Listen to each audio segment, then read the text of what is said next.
행복한 결혼 생활을 꿈꾸던 한 여성이 어느 날 마주한 배신의 순간, 그리고 그 배신의 주인공이 다름 아닌 자신의 여동생이었다는 이야기입니다. 끝까지 함께 해주세요.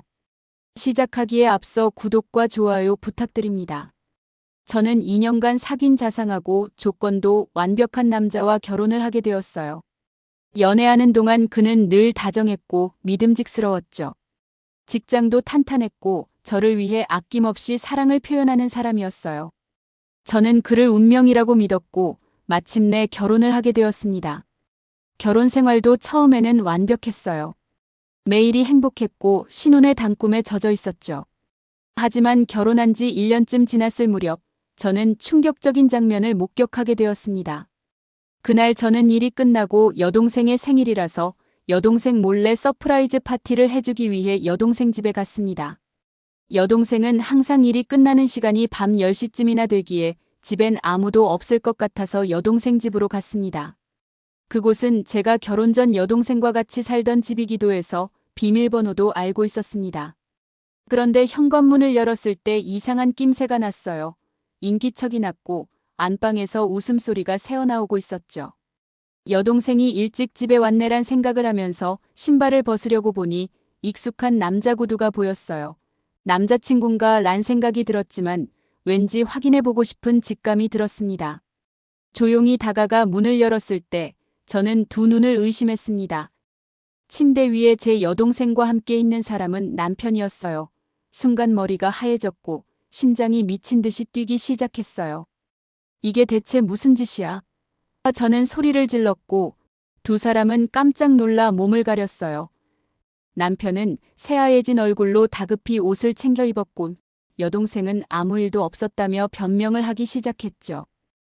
하지만 저는 그 자리에서 얼어붙어 아무 말도 할 수 없었어요. 세상이 무너지는 기분이었죠. 며칠 동안 저는 충격에서 벗어날 수 없었어요. 도저히 믿을 수 없었죠. 저는 그 자리에서 밖으로 뛰쳐나갔어요. 마구 울부짖으며 어떻게 세상에 이런 일이 나에게 일어날 수 있는지 이해할 수 없었어요. 정처 없이 떠돌아다녔죠. 그렇게 밤이 되어서도 도저히 신혼집으로 갈 수가 없었어요. 그 짐승 같은 인간들을 다시 마주하기가 너무 싫었어요. 어떤 사연이 있든 왜 그런 일이 일어났든 저는 변명 따윈 듣고 싶지 않았어요. 그렇게 저는 집에 들어가지 않았고 자영업을 하고 있었기에 제 사무실 한편에서 며칠을 자고 울고 반복했습니다. 아무것도 먹고 싶지도 않았어요. 모든 연락들을 무시한 채 그저 혼자만의 시간을 보냈습니다. 그러던 중 엄마에게 연락이 왔어요. 얘기 다 들었다고 제발 문자를 본다면 빨리 집으로 돌아와라고 하셨죠. 여동생과 남편은 보고 싶지 않았지만 걱정하실 엄마를 위해 집에 가서 이 상황을 해결해야겠다고 생각했어요. 그렇게 친정집에 가니 여동생과 부모님이 기다리고 계셨습니다.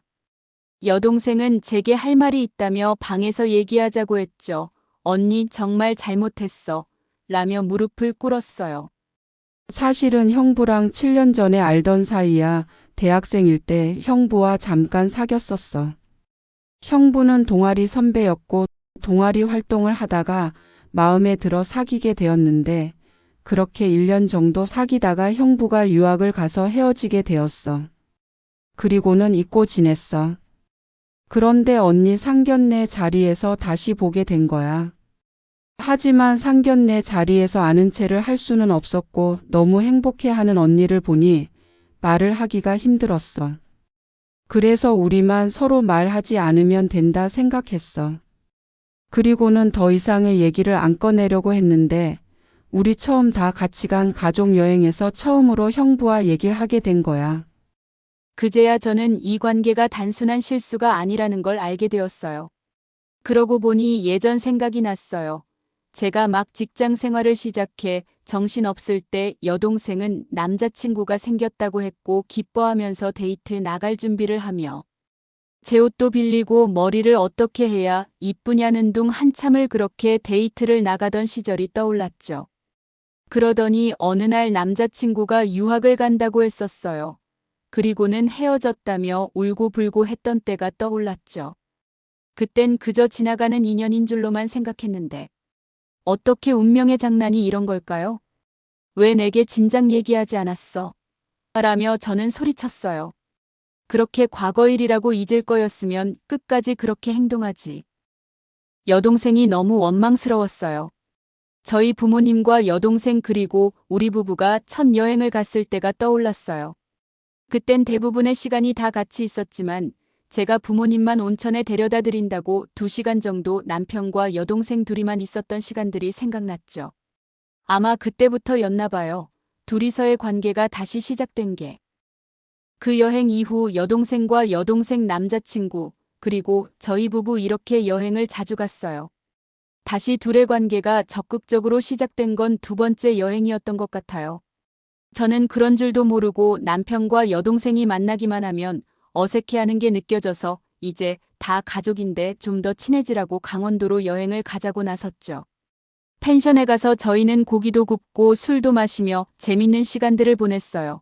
그리고 술이 약한 저와 여동생 남자친구는 먼저 잠이 들었죠.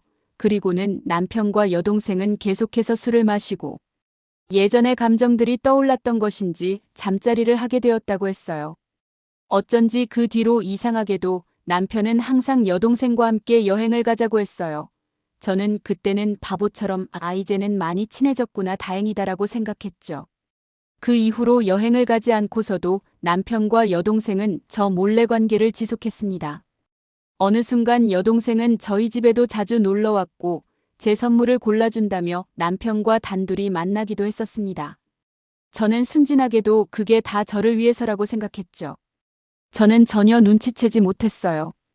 믿었던 사람들에게 이렇게까지 당할 거라고는 꿈에도 생각하지 못했거든요. 더군다나 그게 가족이라니. 어느 날부터인가 남편은 휴대폰도 비밀번호로 잠궈놓고 주말에 한 번씩 여동생한테 운전을 가르쳐 주기로 했다면서 둘이서 만나는 날도 점점 많아졌어요.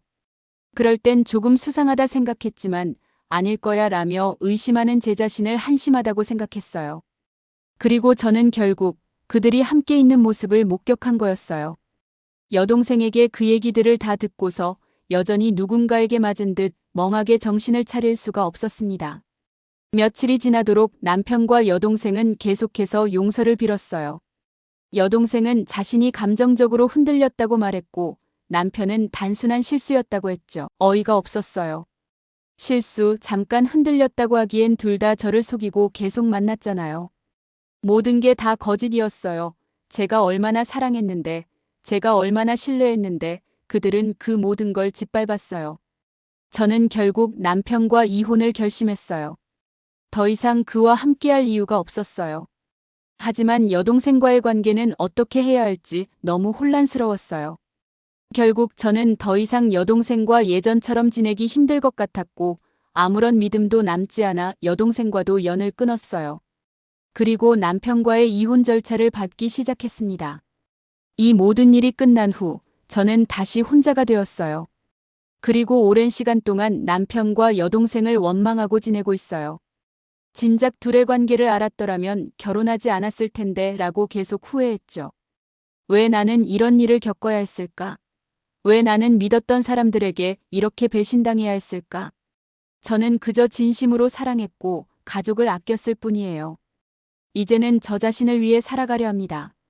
모든 것을 정리한 후 저는 해외로 떠나 새로운 삶을 시작했습니다. 이곳에서 저는 과거의 상처에서 벗어나 새로운 목표를 찾아가고 있어요. 낯선 곳에서 다시 태어난 기분으로 조금씩 나아가고 있습니다.